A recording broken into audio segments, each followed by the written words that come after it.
ሰላም ጤና ይስጥልን ክቡራን ተመልካቾቻችንና አድማጮቻችን ዘውዱ መንግስቴ ነኝ ከዚህ ከአገረ እንግሊዝ። አሁን የዘውዱ ሾው አጫጭር ዜናዎችን አቀርብላችኋለሁ፣ አብራችሁን ቆዩ። በቅድሚያም እርሶችን እንሆ።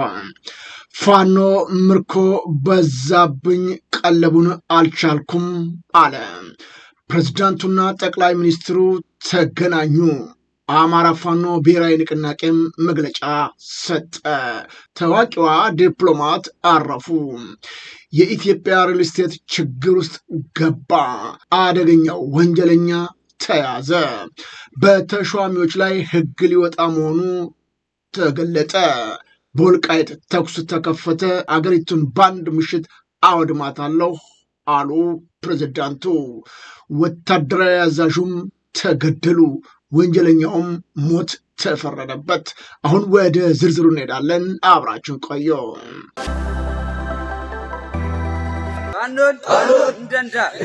እንደንዳ ወራኒ ብራኑ ጁላ ጎጃሜር የማያ ሪምቦ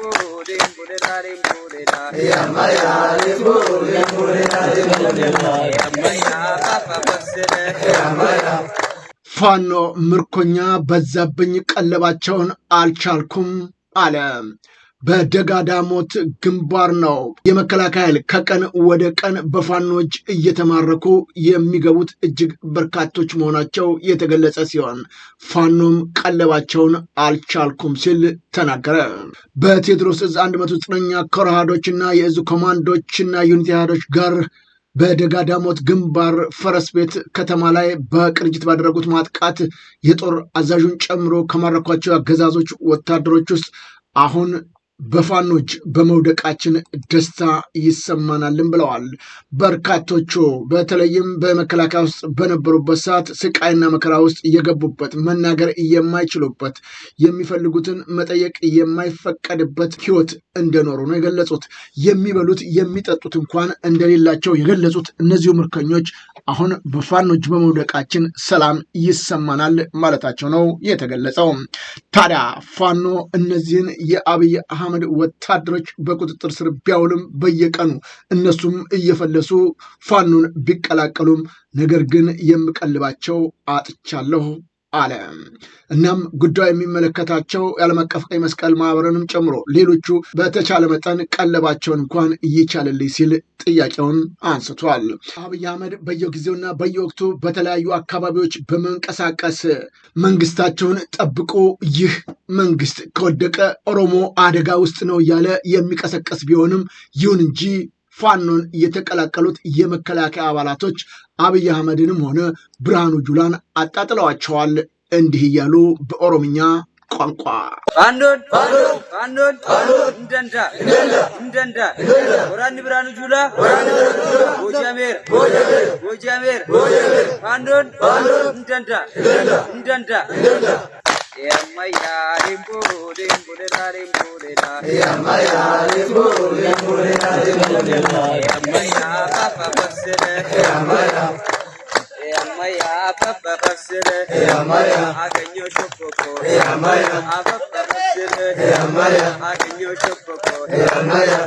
ፋኖ ይችላል እያሉ በተለይም በፋኖች የወደቁ የመከላከያ አባላቶች ደስታቸውን ከመግለጽ በዘለለ መከላከያ ፍርክርኩ እየወጣ መሆኑንም ተናግረዋል። ብርሃኑ ጁላም ሆነ እንደዚሁም አብይ አህመድ በአጠቃላይ ብልጽግናዎች ጭንቅ ውስጥ መግባታቸውም እየተገለጸ ይገኛል። የአማራ ፋኖ ብሔራዊ ንቅናቄ ምስራቅ አማራ ቴዎድሮስ እዝ 105ኛ ኮር የሬዲዮና መገናኛ ኦፕሬተር ሰልጣኞችን አስመረቀ። ፋኖ ለተከታታይ ወራት በብቃት ያሰለጠናቸውን የመጀመሪያ ዙር ተመራቂ የኦፕሬተር ባለሙያዎችን በትላንትናው ዕለት በይፋ አስመርቋል። በወቅቱ ዘመኑን የዋጀ ቴክኖሎጂ ውጤቶችን በመጠቀም ነው ትግላችን በማዘመን በአጭር ጊዜያት ውስጥ ጠላቶቻችንን እንደምናሸንፍ አንጠራጠርም ሲሉ የዕለቱ ተመራቂ ባለሙያዎችም የተናገሩት ከምረቃው በኋላ የአማራ ህዝብ የተጋረጠበትን የህልውና አደጋ ለመቀልበስ የትጥቅ ትግል አማራጭ በማድረግ ህዝባዊ አብዮት ከጀመረ ወደ 3ኛ ዓመትን እየተቃረበ እንደሚገኝ የሚታወቅ ሲሆን በመላው የአማራ የተንቀሳቀሰ ህዝባዊ ትግል በአጭር ጊዜያት ውስጥ ከፍተኛ ለውጥ በማምጣት በሳይንስና ቴክኖሎጂ የሰለጠኑ በተለያዩ ወታደራዊ ዘርፎች የተሰማሩ ጥበብን የተላበሱ የፋኖ ወታደሮችን ከዘመናዊ የጦር መሳሪያና ቴክኖሎጂ ወታደራዊ መረጃ መሳሪያዎች ጋር በማጣመር አኩሪ ድል እየተጎናጸፈ እንደሚገኝ ተገለጠ። በዕለቱ የተገኙ የቴዎድሮስ እዝ የውጭ ግንኙነትና ዲያስፖራዎች መምሪያ ምክትል ኃላፊ አርበኛ ኃይለ ሚካኤል ባዩ 105ኛ ኮር ሰብሳቢ አርበኛ ያሬድ በቀለ እንዲሁም የ66ኛው ክፍለ ጦር ሰብሳቢ አርበኛ ዳኛው በሪውን ለተመራቂ ባለሙያዎች እንኳን ደስ ያላችሁ መልእክትም አስተላልፈዋል። የአማራ ፋኖ ብሔራዊ ንቅናቄ መግለጫ ሰጠ። ዓለም አቀፉ ማህበረሰብ በሩዋንዳ የፈጸሙት ታሪካዊ ስህተት በአማራ ህዝብ ላይ እንዳይደገም ሲል ነው ማሳሰቢያውን የሰጠው። ድርጅቱ ዛሬም በኢትዮጵያ ውስጥ በአማራ ህዝብ ላይ እየተፈጸመ ያለውን ጭካኔ፣ ዘር ማጥፋት ጥቃት ከፍተኛ ትኩረት ሊሰጠው እንደሚገባም ገልጧል። የአማራ ፋኖ ብሔራዊ ንቅናቄ በሩዋንዳ በቱሲዎች ላይ የተፈጸመውን የዘር ማጥፋት ወንጀል የ32ኛ ዓመት መታሰቢያን አስመልክቶ ባስተላለፈው መልእክት ነው ዓለም አቀፉ ማህበረሰብ በሩዋንዳ የፈጸመውን ታሪካዊ ስህተት በአማራ ህዝብ ላይ እንዳይደግምም አሳስቧል። የድርጅቱ የውጭ ጉዳይ መምሪያ መጋቢት 28 2018 ዓ.ም ባወጣው መግለጫ ነው እንደ አውሮፓ ዘመን አቆጣጠር በ1994 በሩዋንዳ የተፈጸመውን 1 ሚሊዮን የሚጠጉ ንጹሐን ያለቁበትን ክስተት በሰው ልጅ ታሪክ ውስጥ እጅግ ዘግናኝና ጨለማ ምዕራፍ መሆኑንም አስታውሷል። ይህ ዕለት በዓለም አቀፍ ደረጃ ሲታሰብ በወቅቱ ዓለም አቀፉ ማህበረሰብ የዘር ማጥፋቱን ለመከላከል ባለመቻሉ የተሰማውን ጥልቅ ጸጸትም የሚያንጸባርቅበት መሆኑን ይታወቃል ብለዋል። ይሁን እንጂ ዛሬም በኢትዮጵያ በአማራ ህዝብ ላይ ተመሳሳይ የሆነ የህልውና ስጋት ቀጣይነት ያለው የዘር ማጥፋት ጥቃት በብልጽግና አገዛዝ ስር እየተፈጸመ መሆኑን በመግለጫው በዝርዝር አስቀምጧል። ዓለም አቀፉ ተቋማትና መንግስት የሩዋንዳን ሰማዕታት የሚያስቡበትን በዚህ ወቅት በአሁኑ ሰዓት በአማራ ህዝብ ላይ እየደረሰ ያለውን መጠነ ሰፊ እልቂት ግፍ አይተው እንዳያልፉ የአማራ ፋኖ ብሔራዊ ንቅናቄ ጥሪውንም አቅርበዋል። ዝንጀሮው ሁከት ፈጠረ። የዩኒቨርሲቲ ተማሪዎች ዶርም የገባው ዝንጀሮ ነው ሁከት የፈጠረው። ዝንጀሮ በዩኒቨርሲቲ ተማሪዎች ማደሪያ ውስጥ ገብቶ ምግብ ሲሰርቅና ተማሪዎችን ሲያሸብርም አምሽቷል። በአዋሳ ዩኒቨርሲቲ የሴቶች ዶርም ውስጥ የገባው ይህ ዝንጀሮ ተማሪዎቹን ከክፍላቸው በማስወጣት በውጭ ለተወሰኑ ሰዓታት እንዲቆዩ ማድረጉም ነው የተገለጸው። ጉዳዩ የሚመለከተው የጸጥታ ኃይልም ጭምር ሳይቀር ወደ ተማሪዎቹ ዶርም በመግባት ማገዝ ሲገባው፣ ይሁን እንጂ ሴቶቹ ባላቸው አቅም ተጠቅመው ዝንጀሮውን ከቤት ውስጥ ማስወጣታቸውም ታውቋል። ሴቶቹም ራሳቸውን በመከላከል ላደረጉት ጥረት ብዙዎቹ አድናቆትንም አትርፈውላቸዋል። በወልቃይት አቅራቢያ በአርቢ 7 ታጣቂዎችና በጸጥታ ኃይሎች መካከል ተኩስ ተከፈተ። በኢትዮጵያና ሱዳን ድንበር ወልቃይት አቅራቢያ ሽሬን በተባለ ስፍራ ነው ባለፉት ቀናት ግጭት መከሰቱ የተገለጸው። ግጭቱ የተቀሰቀሰው በሱዳን በኩል የሚንቀሳቀሰው አርሚ 7 ተብሎ በሚጠራው የትግራይ ታጣቂ ኃይል ድንበር ተሻግሮ ለመግባት ሙከራ ማድረጉን ተከትሎ እንደሆነም ታውቋል።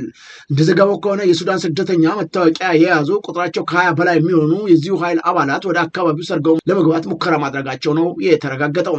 ይህን ተከትሎ በአካባቢው ከሚንቀሳቀሰው የመከላከያ ሰራዊትና የተከዜ ዘብ በተባለው አካባቢ ጸጥታ ኃይል ጋር ተኩስ ልውውጥ መከናወኑም ተገልጿል። ለግጭቱ መነሻ ሆኗል ተብሎ የተጠቀሰው በሽሬና አቅራቢያ የሚገኘው አንድ የጸጥታ ካምፕ የነበረ እንቅስቃሴ ተገን በማድረግ ነው የአርሚ 7 ታጣቂዎች ቦታውን ለመያዝ ባደረጉት ጥረት የተኩስ ልውውጡ የተካሄደው። ሆኖም ከተደረገው የተኩስ ልውውጥ በኋላ መከላከያ ሰራዊትና ተከዜ ዘብ ጸጥታ ኃይሎች አካባቢ መልሰው መቆጣጠር መቻላቸውም ታውቋል። በመንግስት ተሿሚዎች ላይ ረቂቅ ወጣ። ጥሰት የፈጸሙ ድጋሚ አይሾምም በማለት ነው በመንግስት ተሿሚዎች ላይ ጠንካራ ቁጥጥር የሚያደርግ አዲስ ረቂቅ መመሪያ የተዘጋጀው። የገንዘብ ሚኒስቴር በመንግስት ተሿሚዎች ላይ ጠንካራ ቁጥጥር የሚያደርግ አዲስ ረቂቅ መመሪያ ማዘጋጀቱ እየተሰማ ይገኛል። በዚህም መመሪያ ስራ ማንኛውም የመንግስት ተሿሚ ከመንግስት የግዢ አፈጻጸም ከንብረት አስተዳደር ጋር በተያያዘ ጥሰት የፈጸመ መሆኑ ከተረጋገጠ በየትኛውም የመንግስት ተቋም ውስጥ ዳግም እንዳይመደብ ወይም እንዳይሾም የሚደነግግ መሆኑ ተገልጿል። ይህ እርምጃ በመንግስት ሀብት ላይ የሚፈጸሙ ብክነቶችን ለመግታት ስርዓትና ተጠያቂነትን ለማስፈር ያለመ መሆኑ ተዘግቧል። በገንዘብ ሚኒስቴር በኩል ረቂቅ መመሪያው ላይ በዋናነት በጥፋተኝነት ከተጠቀሱት ነጥቦች መካከል ዓመታዊ የመንግስት የግዢ እቅድ በወቅቱና በጥራት በኤሌክትሮኒክ ዘዴ አለማቅረብ፣ የንብረት አስተዳደር ሪፖርቶችን በጊዜው አለመመለስ እንዲሁም አገልግሎቱን የጨረሱ ንብረቶችን በወቅቱ አለማስወገድ ይገኙበታል። በተጨማሪም የግዢ መመሪያዎች ለህዝብ ግልጽ አለማድረግ አንድ ትልቅ ጥሰት ተቆጥሮ ተሿሚዎችን ከቀጣይ የስራ ድልድል የሚያግድ መሆኑን ተመልክተዋል። ይህ ዜና እንደተዘገበም አንዳንድ ኢትዮጵያኖች በብልጽግና በኩል በጣም በርካታ ህጎች፣ ደንቦች፣ መመሪያዎች ቢወጡም ግን አንድም ቀን ተግባራዊ ተደርጎ አይታወቅም። ይህም መመሪያ ወይም ህግ ቢጸድቅና ቢረቅም ምክር ቤቱ የመከታተልና የመቆጣጠር መብት ስለሌለው አብይ አህመድ እንደፈለገ ሊቀያይረው ወይም ሊወስን እንደሚችልም ነው የተገለጸው። እናም ይህ ህገ ረቂቅ ውጤት አልባ ጥርስ የሌለው አንበሳ ማለት ነው ሲሉም አጣጥለውታል። አደገኛው ወንጀለኛ በቁጥጥር ስር ዋለ። የሰዎች አዘዋዋሪ የነበረው ወንጀለኛው ዳዊትና ግብረ አበሮቹ ናቸው በቁጥጥር ስር መዋላቸው የተገለጸው። በሺዎች የሚቆጠሩ ዜጎችን ህይወት ለሞት የዳረገውና በዓለም አቀፍ ደረጃ በብርቱ ሲፈለግ የነበረው አደገኛው የሰዎች አዘዋዋሪ ይትባረክ ዳዊት ወይም ክብሮን በመጨረሻ በፌዴራል ፖሊስ ብርቱ ክትትልና ቁጥጥር ተያዘ። ይህ ግለሰብ ሰዎችን በመነገድ እንደ ትርፋማ ንግድ ተመልክቶ በብዙ መቶች የሚቆጠሩ ኢትዮጵያውያንን ለሞትና ለስቃይ የዳረገ ጨካኝ ወንጀለኛ መሆኑም ተረጋግጧል ብሏል ፖሊስ። የኢትዮጵያ ፌዴራል ፖሊስ ይፋ እንዳደረገው በዋና አዘዋዋሪነት ይትባረክ ዳዊት ላይ የተመዘገቡት ወንጀሎች የሚከተሉት እንደሆኑም በዝርዝር አሳውቋል። አንደኛ፣ ከ3000 በላይ ዜጎች በህገወጥ መንገድ ድንበር ማሻገር። ሁለተኛ፣ ከ100 በላይ ሰዎችን ለሞት መዳረግ። ሶስተኛ፣ ከ50 በላይ ሴቶች ላይ አስከፊ የጥቃት ወይም የመድፈር ወንጀል እንዲፈጸም ማድረግ። ፖሊስ ይህንን ድንበር ተሻጋሪ ወንጀለኛ በቁጥጥር ስር ለማዋል ከሮክ ወይም ሪጂናል ኦፕሬሽናል ሴንተር ጋር የቅርብ መረጃ ልውውጥ ሲያደርግ ቆይቶ ነው በመጨረሻም በትግራይ ክልል ሽሬ ከተማ በድንገተኛ አሰሳ በቁጥጥር ስር ለማዋል መቻሉን የገለጸው። ወንጀለኛው ሞት ተፈረደበት። በአዲግራት ዩኒቨርሲቲ ሰራተኛዋን የገደለው ግለሰብ ነው በሞት እንዲቀጣ ፍርድ ቤቱ ውሳኔውን ያስተላለፈው። በትግራይ ክልል ምስራቃዊ ዞን አዲግራት ከተማ ዙሪያ አንዲት የ25 ዓመት ወጣት አስገድዶ በመድፈርና በአሰቃቂ ሁኔታ በመግደል የተከሰሰው ግለሰብ ከ8 ወራት እልህ አስጨራሽ የምርመራ ሂደት በኋላ በሞት ቅጣት እንዲቀጣ ተወስኖበታል። እንደ ትግራይ ክልል ፖሊስ መረጃ ከሆነ የካቲት 6 2017 ዓ.ም ተከሳሹ የአዲግራት ዩኒቨርሲቲ ሰራተኛ በሆነችው ወጣት መኖሪያ ቤት ሰላማዊ ሰው መስሎ ዘልቆ ይገባል። ሆኖም ብዙ ሳይቆይ በሩን ከውስጥ በመቆለፍ ወጣቷን አስገድዶ ይደፍራታል። ወንጀለኛው አጸያፊ ተግባሩን ፈጽሞ ከቤት ሊወጣ ሲል ተበዳዋ ለፈጸምከው በደል ህግ ዋጋን ይከፈላል ትለዋለች። በዚህ ጊዜ ነው ይህንን ጠንካራ ምላሹ ያስቆጣው ገዳይ ወጣቷን በ12 ቦታ በስለት ከወጋት በኋላ በገመድ አንቆ ህይወቷ እንዲያልፍ አድርጓል የተባለው። ግድያው የተፈጸመው በጨለማ ተገን በማድረግና ምስክር በሌለበት ሁኔታ በመሆኑ የፖሊስ የምርመራ ሂደቱ እጅግ አደገኛ አድርጎት እንደነበረም ተገልጿል። ሆኖም ለአካሄዱ ትልቅ ፍንጭ የሆነው አንዲት ወጣት የሰጠችው ጥቆማ እንደሆነም ነው የታወቀው። ይቺ ወጣት ግለሰቡ ስልኳን በኃይል ነጥቆ በመውሰድ ወደ እህቱ ደውሎ ሰው ገድያለሁ፣ ተስፋ ቆርጫለሁና ከሀገር ለመውጣት ገንዘብ ላኪልኝ ሲል መስማቷን ለፖሊስ አሳውቃለች።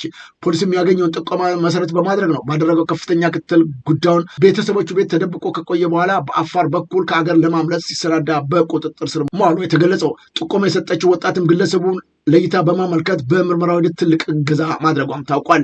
ተከሳሹ በተደረገው ምርመራ ወንጀሉን መፈጸሙን በአንደበቱ አምኗል። በዚህም መሰረት ነው ፍርድ ቤቱ ግለሰቡን በሶስት ዋና ዋና ወንጀሎች ማለትም በአስገድዶ መድፈር፣ ግፍ በተሞላበት ግድያ በቅድሚያ ጥፋተኛ ሆኖ በመገኘቱ በሞት እንዲቀጣ ወስኖበታል። የሪል ስቴቶች በህዝብ አመኔታ ማጣታቸው ተገለጸ። በኢትዮጵያ ሪል ስቴት ኢንዱስትሪ የህዝብ አመኔታ በማጣቱ ምክንያት ነው እየቀዘቀዘ እንደሚገኝ የኢትዮጵያ ሪል ስቴት አልሚዎች ማህበር ያሳወቀው።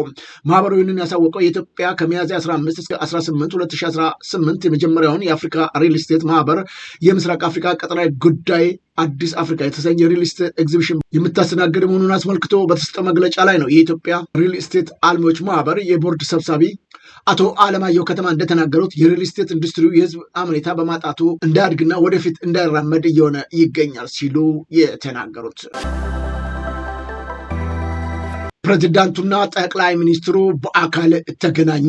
የትግራይ ክልል ጊዜያዊ አስተዳደር ፕሬዝዳንት ሌተና ጀነራል ታደሰ ወረደ ዓመታዊ አፈጻጸም ሪፖርትን ለጠቅላይ ሚኒስትር አብይ አህመድ አቅርበዋል። ጠቅላይ ሚኒስትሩ ዛሬ ጠዋት በትግራይ ክልል ጊዜያዊ አስተዳደር ፕሬዝዳንት ጀነራል ታደሰ ወረደ ዓመታዊ አፈጻጸም ሪፖርት ቀርቦላቸው በውጤቱ ላይ ግምገማና ውይይት ማድረጉን የጠቅላይ ሚኒስትሩ ጽህፈት ቤት መረጃ አመልክቷል። አሁን በደረሰንም መረጃ የጀነራል ታደሰ ወረደ የስልጣን ዕድሜ ለ6 ወራት መራዘሙን መረጃዎች በመውጣት ላይ ይገኛሉ። ለጉዳዩ ቅርበት ያላቸው ምንጮች የጀነራሉ የስልጣን ቀነ ገደብ ለሚቀጥሉ 6 ወራት እንዲራዘም የተወሰነው በዛሬው ስብሰባ ላይ እንደሆነም ተጠቁሟል። ይህ ውሳኔ በሚቀጥሉት ቀናት ይፋ ይሆናል ተብሎም ተገምቷል። ጀነራል ታደሰ ወረደ የስራ አፈጻጸማቸው ደካማ እንደሆነ በበርካቶች የሚተቹ ሲሆን ይህ እየታወቀ የስልጣን ገደቡ መራዘም ትልቅ ጥያቄም አስነስቷል። በትግራይ በኩልም እንዲህ አይነት ውዝግብና ችግር ባለበት በዚህ ሰዓት መንግስት በጀት እስከ ማገድና ሌሎችንም ተጽዕኖች እያደረገ ባለበት በዚህ ሰዓት ተጨማሪ የ6 ወር ጊዜ ማራዘሚያ መስጠቱ ምናልባትም በትግራይ በኩል ያለው ቀውስ እንዲበረታና እንዲጠነክር ችግሮችም እንዲባባሱ የታሰበ ሆን ተብሎ የታቀደ ተግባር ነውም ተብሏል።